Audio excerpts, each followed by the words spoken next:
Your Steve Jones Show podcast will start shortly. The Steve Jones Show podcast is sponsored by Brewers Outlet, your beverage supermarket on Reagan Street in Sunbury.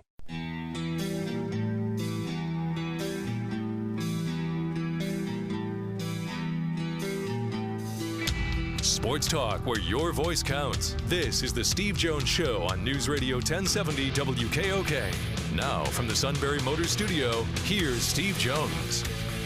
Today's show brought to you by Brewers Outlet, Reagan Street in Sunbury, the beverage supermarket. Imports, domestics, microbrews, the best selection of beer anywhere. Maybe you like to settle back with a wine cooler. Water, soft drink, plenty of that. Lots and lots of snacks. Lots and lots of snacks. And not only that, 6 great flavors of slushies. They roast their peanuts fresh and hot every day. And the pickle bar, led by the barrels and the dills, indeed second to none. All at Brewers Outlet, Reagan Street in Sunbury, the beverage supermarket. And we're in the Sunbury Motors studio. Sunbury Motors, 4th Street in Sunbury. Sunbury Motors Kia, routes 11 and 15 in Hummel's Wharf. And online at sunburymotors.com. Ford, Lincoln, Kia, Hyundai, great new inventory, fabulous pre-owned inventory. It is all at Sunbury Motors, 4th Street in Sunbury. Sunbury Motors Kia, routes 11 and 15, Hummel's Wharf, and online at sunburymotors.com. Pat Freiermuth in a moment. First, our play-by-play call of the day. Beal trying to get free, and now Beal goes to the hoop, and he's got it, and the foul. Here is Siakam, 3 seconds, 2 seconds for the win off the glass. No, the Wizards will win it in overtime, 131-129. Everybody can take a breath.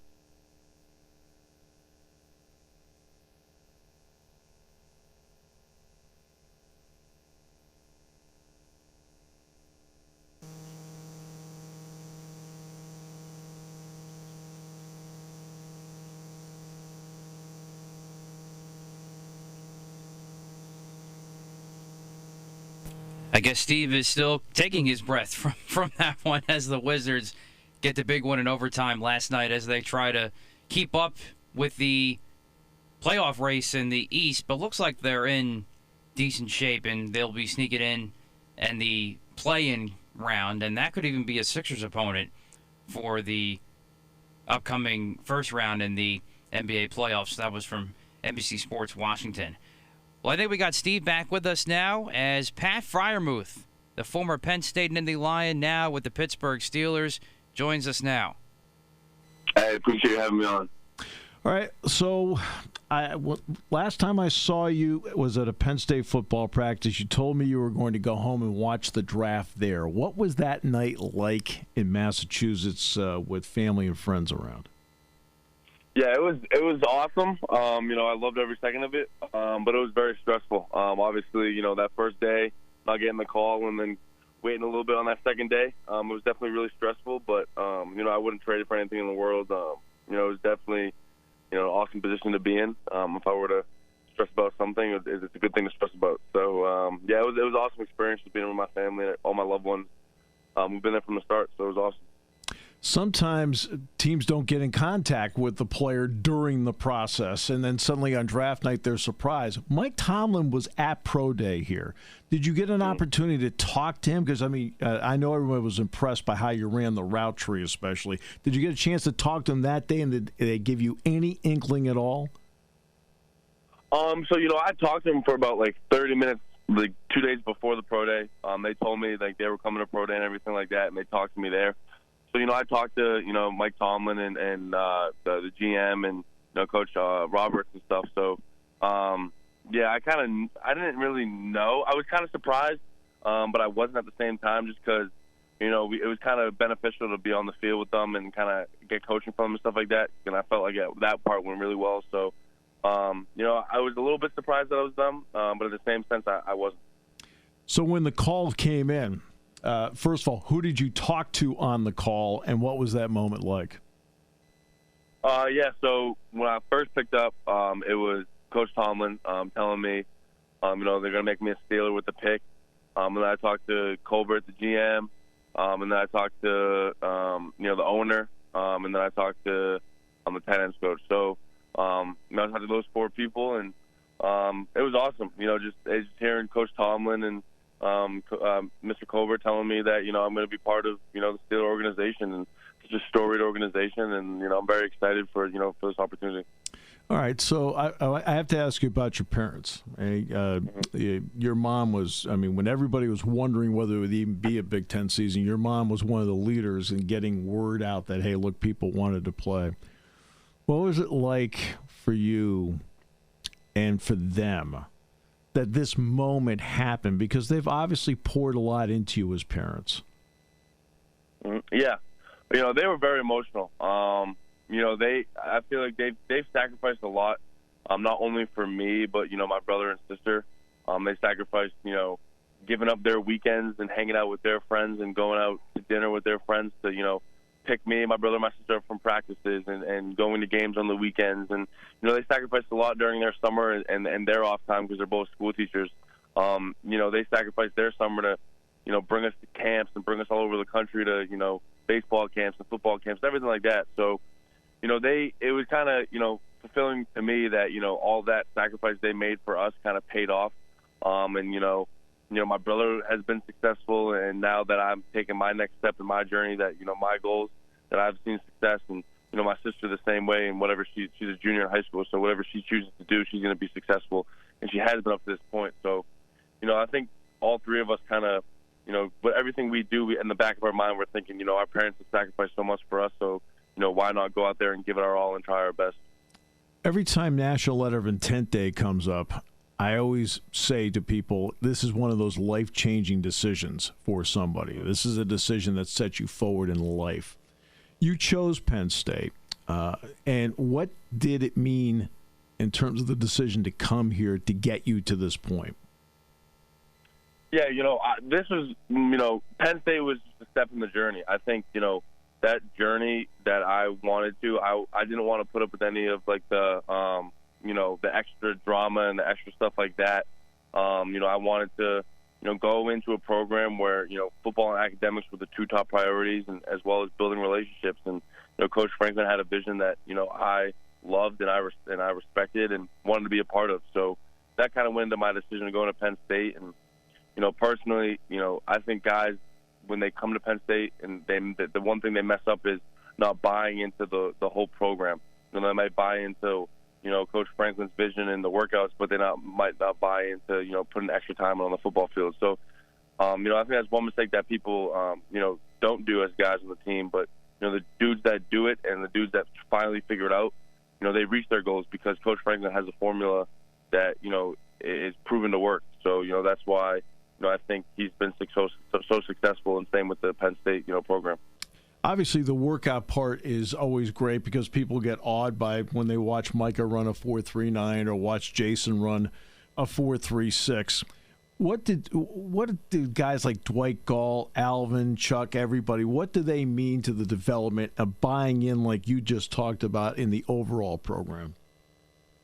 Yeah, it's kind of funny because going in, I remember Trace telling me, and same with Mike and Nick, like just being like, obviously you want to have a good relationship with your position coach, but you want to have a really good relationship with the strength staff because they're there every single day, working out with you and making sure that you're on your P's and Q's. So just making sure that you build that relationship with them, and everything like that.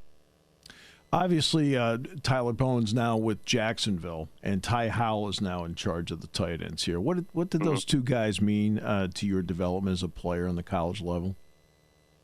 Yeah, those 2 have been instrumental. I know Coach Bowen, he's obviously been there from the start since I first got there. We came at the same time, and he demanded greatness from me every single day.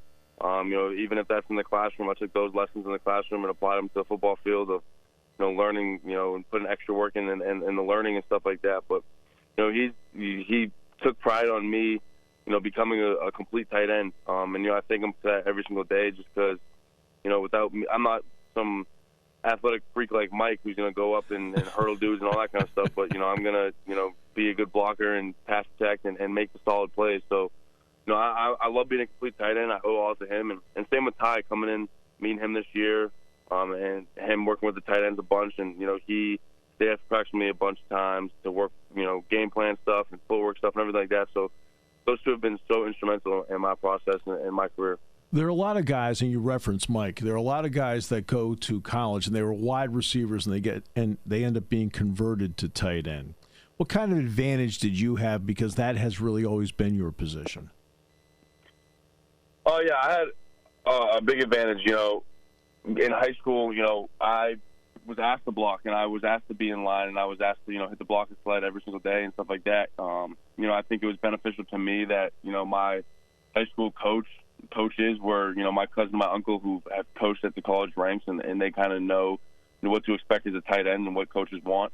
So they made me block. They didn't split me out all the time, and just run routes. They made me go in there and put my hand in the dirt and be physical in the line of scrimmage. So it was huge. It was very beneficial to me knowing the importance of being able to block in high school. All right, so now what are the next steps for the Steelers? What have they told you? When do they want you there? When are some of the elements that they want to put in the offseason that involve you? Yeah, so I actually leave next Thursday. I'll report, have my physical, get fitted for all my equipment and stuff like that. And our first practice and minicamp is Friday to Sunday. So we have that for our rookie minicamp. And then we have a couple other days sprinkled in throughout June for, OTAs and stuff like that.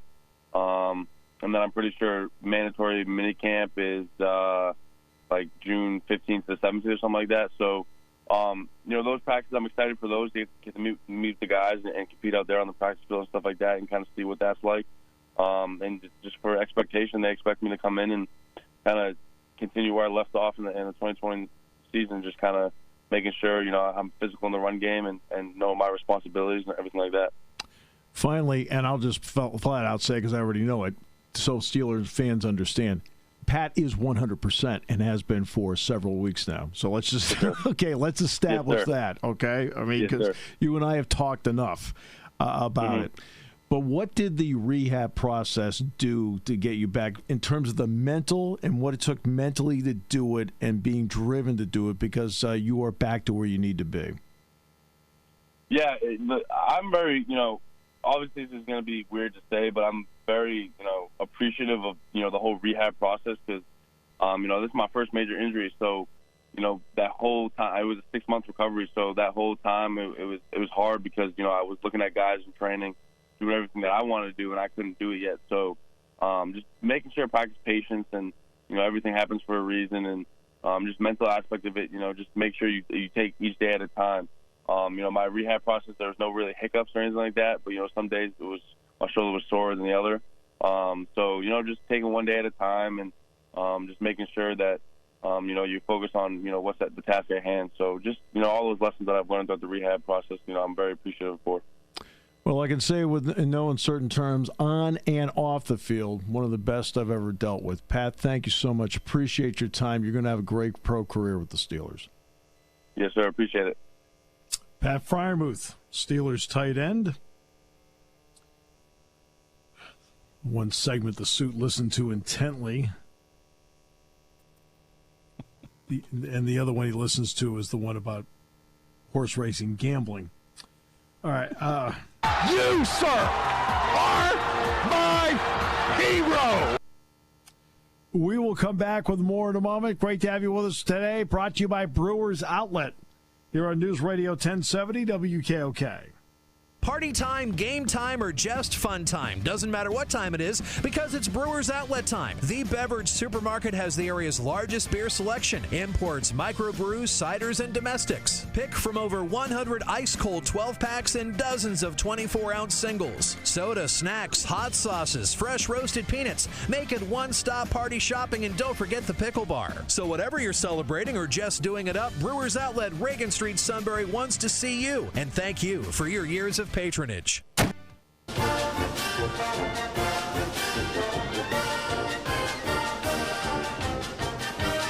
right, great to have you with us on the show today. Thanks to Pat Freiermuth for joining us. And truly, I mean, he is one of the truly great guys. I'll tell you, his great family too. His mom Diane, I mean, she was very public about people rallying behind the Big Ten to play again.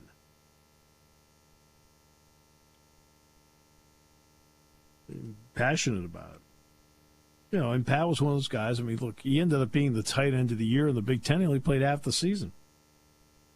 What does that tell you how good he is? Always been great. Always one of those guys that always comes over to you during a practice. Shaco's like that. Torrey Castro Fields. Just want to say hi, see how you're doing. It's great being around guys like that. It really is. And so our thanks to him. The NCAA, now let's get to basketball rules. We're going all over the place here.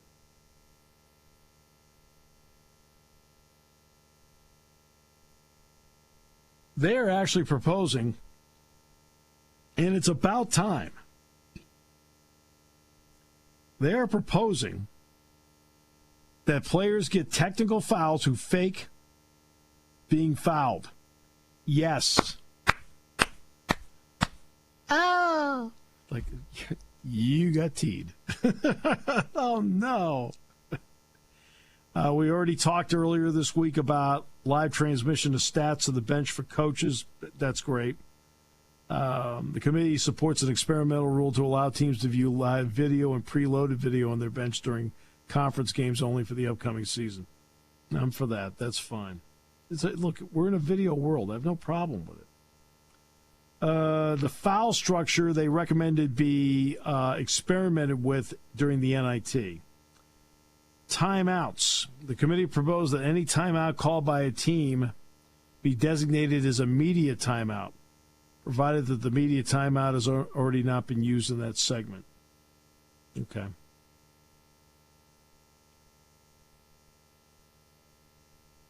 So that's it. That's interesting. So they're trying to combine the two. Under the proposal, if a coach calls a timeout at the 18-minute mark, it'll serve as the under-16 media timeout. If either team calls a timeout under the 16-minute mark, it'll serve as the 12. Under this scenario, the next media timeout wouldn't occur until the under 8. They think it'll allow for more continuous action. Also, the committee, and I like this one, the committee proposed allowing shot clocks have tenths of a second be displayed. It's not going to be required because not everybody can afford to do it. But I've always been for the tenths of a second on the shot clock. Always have been. But I like the flop rule. I get sick of that. You get sick of it. Like, oh, really? I mean, really, was that brutal? You cut me a break. I always like it. To me, that's always the giveaway, where the guy flies back 7 or 8 feet, makes a noise, you're like, at that point, T. No, I got it, T. Done. Get out of here.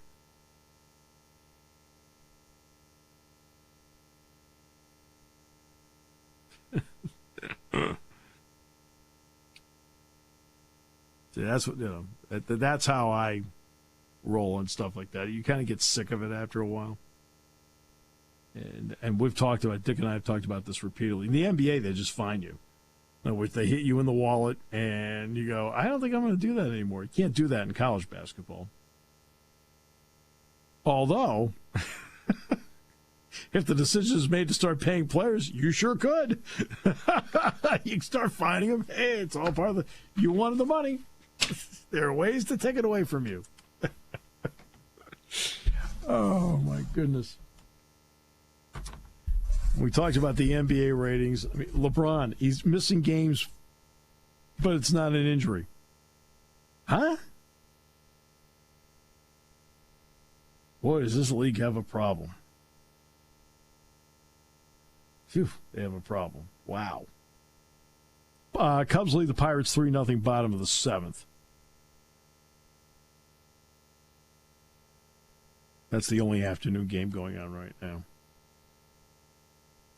And the only other event going on right now at this hour is the Wells Fargo Golf Tournament.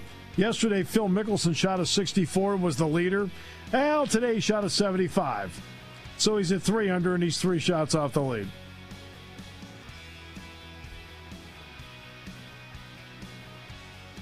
That happens. How about Jock Peterson? You see what Jock Peterson did the other day? He gets a waist-high fastball, and he just tears into it. I mean, I'm talking launch the whole thing. Flips the bat, looks at the dugout, goes, yeah. Mookie Betts midway on the warning track. Not at the wall, not leaping. Midway on the warning track, makes the catch. It was a sac fly. It scored a run, but you know the ball's only being put in play now 16.6% of the time. Taking your calls at 800-795-9565. This is the Steve Jones Show on News Radio 1070 WKOK. Now from the Sunbury Motors Studio, here's Steve Jones. I think somebody called and asked if I said the ball's in play 16.6% of the time. That is actually a fact. What do you think? I make stuff up? We can debate about whether we make up stuff about the suit. I mean, that's okay. we could do that. S-U-I-T, that spells suita. Yeah, Don Mattingly made some interesting statements about hitting. And he's right. Hey, you have 2 guys already this season. We'll get to the King in a moment. You have 2 guys already this season that have already struck out more than 40 times. Do you realize Mattingly, the most he ever struck out in a single season was 43 times? Oh, and he did that in 157 games. Now, you're talking about, obviously, a great hitter. But there's just a lot of swinging and missing going on right now, and that's what he was talking about. Okay? Marcell Ozuna, 202. Charlie Blackmon, All-Star, 184. Francisco Lindor, 189. Miguel Cabrera, 140. Major league hitters are hitting 223 through April, down from 252 2 years ago. The low was 237 back in 1968. Okay? 9.06 strikeouts per team per game. Strikeouts are 1,092 ahead of hits this season. How about that for a wow? Just 16.6% of pitches have been put into play this season through the middle of the week. It's down from 18.6% in 2015. So if you're wondering where I got the 16.6 from, that's because we do research on the show. All right. Today's show brought to you by Brewers Outlet, Reagan Street in Sunbury, the beverage supermarket, imports, domestics, microbrews, best selection of beer anywhere, wine coolers, water, soft drink, snacks. They roast their peanuts fresh and hot every day. Obviously, they have great slushies, 6 different flavors. And the pickle bar, led by the barrels and the dills, indeed second to none. All at Brewers Outlet, Reagan Street in Sunbury, the beverage supermarket. And we're in the Sunbury Motors studio. Sunbury Motors, 4th Street in Sunbury. Sunbury Motors, Kia, routes 11 and 15, Hummels Wharf. Online at sunburymotors.com. And now, ladies and gentlemen, the King joins us. Hey, man, what's up? Not much. You know, I was watching the Yankee game the other night. I'm riding my little exercise bike, and I saw, like, the bottom 5 guys in their order, 161, 169, Yep. 172. I'm like, holy crap. They're all batting below 200. So you're right. I mean, those numbers aren't lying. Hitting's way down. And fielding, have you watched the Detroit Tigers play baseball? Well, I mean, yesterday, this is what losing teams do. Losing teams make losing plays. So they go into the bottom of the eighth inning at Fenway yesterday, winning 9-8. Now, here, on a day where they finally get some offense, all right, they have a chance to win one. And in the bottom of the eighth inning, they commit an awful error that allows 3 runs to score, and they lose 12-9. It made me sick. I'm like, there's not a single player. There's not a single player on the Detroit Tigers that would start for the Yankees. No, Lou Maloney was commentating for the Red Sox. And I think he was talking about the second baseman or shortstop. I'm not sure, but he said he's fielding the ball like somebody learning how to play in college. Yep. Not like a major leaguer. Ouch. You know, he said, I've never seen this much poor play on a baseball field. So. They've won 9 games so far this season. So far, there have been 69 team shutouts this season. There's on a pace for 439 shutouts in a year. All right?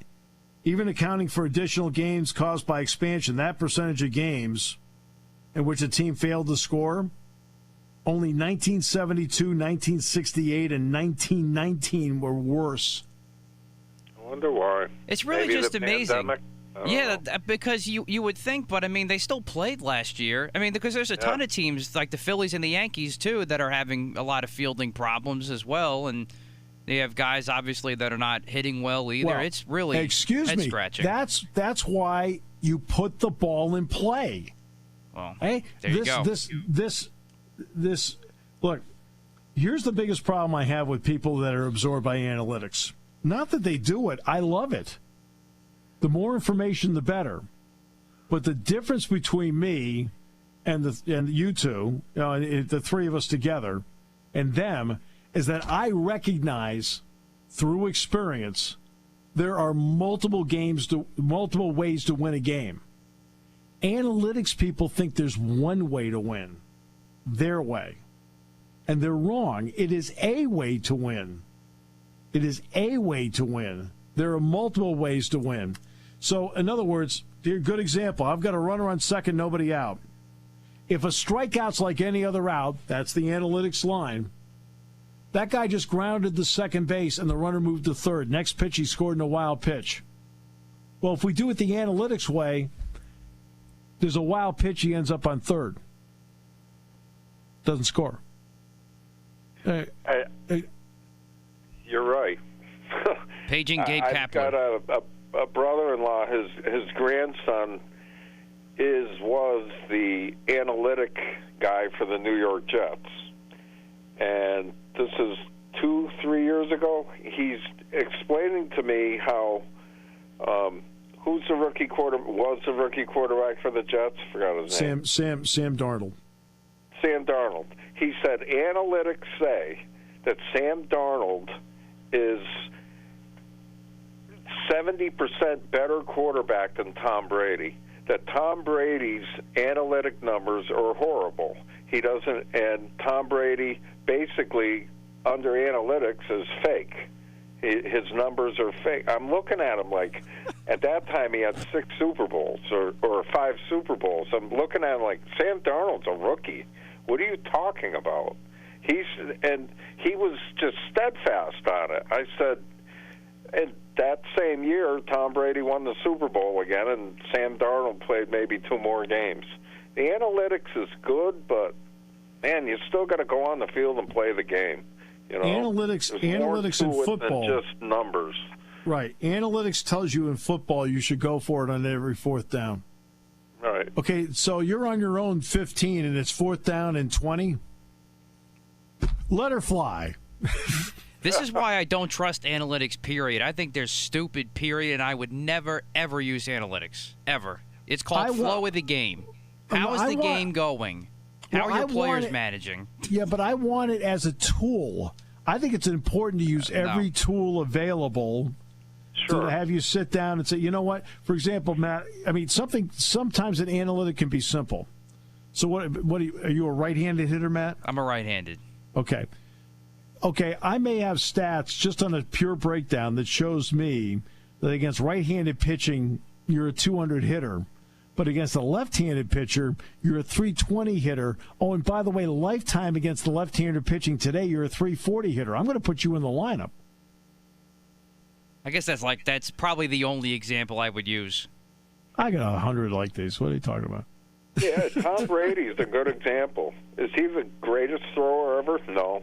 Is he's a leader, and that doesn't come on stats. And I'm not a huge Brady lover. Yeah, there's a lot about it. But it's like, I think it was against the Packers or New Orleans. The defense got him the ball 4 times, and he put the ball in the end zone all 4 times. He's lifting up his entire team. Maybe his stats aren't the greatest, but the defense knows if we get the guy the ball, he's going to do his job and get it in the end zone.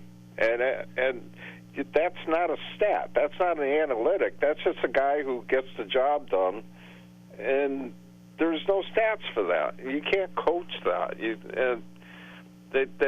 It's like cake. If you eat too much, it's no good. They went too far with the analytics. Whoa. What was that? What was that about cake? Yeah, you can eat all you want, but it's Hold still on a no second good here. for you. You've ruined my day. All right, we'll come back. We'll come back with more in a moment. Brought to you by Brewers Outlet on News Radio 1070 WKOK.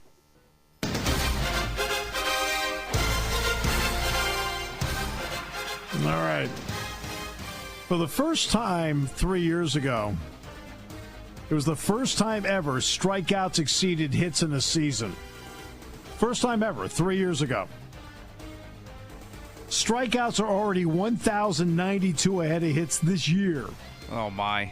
Don Mattingly said, I don't think it's cyclical at this point. There's so much swing and miss, too much launch angle. It's off the charts. I think it's something that we need to address. Look, the bottom line is the Mendoza line should not be a goal to reach. Okay. There you have it. You're taking a sport that's being criticized for being boring and making it more boring. So, you know. Well, remember, they put in new baseballs this year so they wouldn't fly as far. Oh, that was good move. Just use the regular ball and play ball. I mean, who sits around in a conference room and comes up with this stuff and has everybody go, that's a good one. Way to go, Rob. See, you just named a problem right there, but we don't have time for that for today. That's a different topic for another Joey day. Gallo has struck out 40 times. And we know Suarez has struck out 40 times. Don Mattingly struck out 40 times in a season, 4 times in his career. Okay? The most he ever struck out in a year was 43. Yeah. Hey, Gad. I mean, this must be torture, except when he gets direct deposit. That kind of eases the torture of it. But this is for a guy that can hit. He also sitting going, oh, my God, what am I watching? Hey, guess who come by the shop again? I'm fixing his trailer. Remember Paul Pasqualoni? Pasqualoni. Former Penn State linebacker, Syracuse head coach, UConn head coach. Good man. I know. He's a really good man. He's a Jack good guy. Jack likes him a lot. Out here in the backyard. Yeah, Jack likes him a lot. All right. Yeah, good dude. That's good business right there. They play quarters against each other. So, there you go. Whatever that is. he's competitive. You're going to lose. All right. He's a good man. Yeah, he's a good guy. So. On that note, what to watch for this week. Steve, I'm going to start with you because I think I know what you're going to go with here for your first one to watch for this weekend. Every team will get a hit in a game. There you go. That's why I went to you. King. Well, Albert Pujols rejoined Tony La Russa with the White Sox. Very, very interesting. He's available, so why not? So. White Sox struggling a little bit. He has to wait a week, though. It's got to be 7 days, and then he becomes an absolute free agent and do what he wants. I think he'll sign him. Why not? For my first what to watch for, I'm going to continue with my Tom Wilson soap opera from yesterday. Oh, I was going to use that, yeah. How many more times is the NHL going to give him a slap in the wrist when he does something stupid on the ice? Whether he illegally boards somebody and knocks him out for a couple more games. Boom. We'll just take $5,000 from you. That's all. Again, I was riding my bike, and I have the TV on. And I said, oh, hockey. And it's Washington, New York. They drop the puck, and everybody starts mauling each I know. other. It was nuts. I was like, oh, my God. Yeah, great job, NHL. That was the retaliation for it. But the 5,000 is the max they can find. They had 6 guys each in the penalty box, and they had to stop fighting because they ran out of players. Right. Well, it looked like that scene in The Replacements when Keanu Reeves comes back in the game. That's good. There you go. That's what it looked like. I mean, but you know what? If that is the case with the collective bargaining agreement, if that's what the maximum is, then suspend him without pay. That's what I mean. He should have been. To me, what should have been when a guy has accumulated that much. It can't be viewed as an isolated incident. It has to be viewed as the whole, and that's why he should have had 10-game suspension. There you go. All right. He was hitting a defenseless guy. I mean, that was just he needs to be gone from the league, period. He's nothing but a menace to the NHL. Yeah, and he thinks it's funny. So I know. But he speaks highly of you. I mean, just now to Philadelphia media because the Flyers have their crack with him tonight. And he's just going on acting like, I don't know why I'm getting all this attention, blah, blah. And then he also goes on to say, I've watched all this film with the director of player safety and this and that. Clearly, he's getting nothing from that. I mean, it just incentivizes this whole thing even more. But whatever, totally ridiculous. King, what do you got for number 2? I got 2. One's not a sports one because it's something that's true to heart to me. How many states this week will eliminate the $300 extra money for unemployment so that employers can hire people again? Nobody can hire anyone around here because everyone's sitting at home, and I don't blame the ones sitting at home because they're making more money than they would if they worked. So, how many states will do it? I predict none. That's me. Oh, no, there's 2 states that are eliminating it right now. Oh, yeah? They need to eliminate it. It goes to September. And all the restaurants around here, they can't hire any help at all. The people that they had are collecting an extra $300 a week, and they refuse to come back to work. And remember, now, this is from my good friend who owns all the restaurants. Yep. Is keep people. He's paying them the extra $300, so they'll come back. Right. And the government's sitting here saying, "Oh no, that's not a problem." It's like, "Oh my gosh, you can't keep trying to buy votes. You can't. Make these people go back to work. Everybody's open around here. They need help." Okay, I'm done. Steve, what do you got? You're talking. These are people who hire. My brother hires. His friend hires. Yeah, I can't hire anyone. Nobody wants to come. They're sitting at home.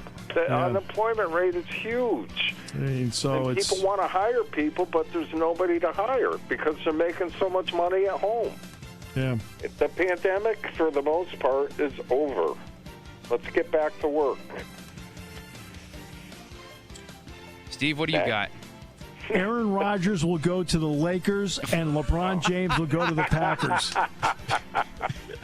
See, that would just solve everybody's problems right now. But will he honor his contract if his feelings get hurt? So.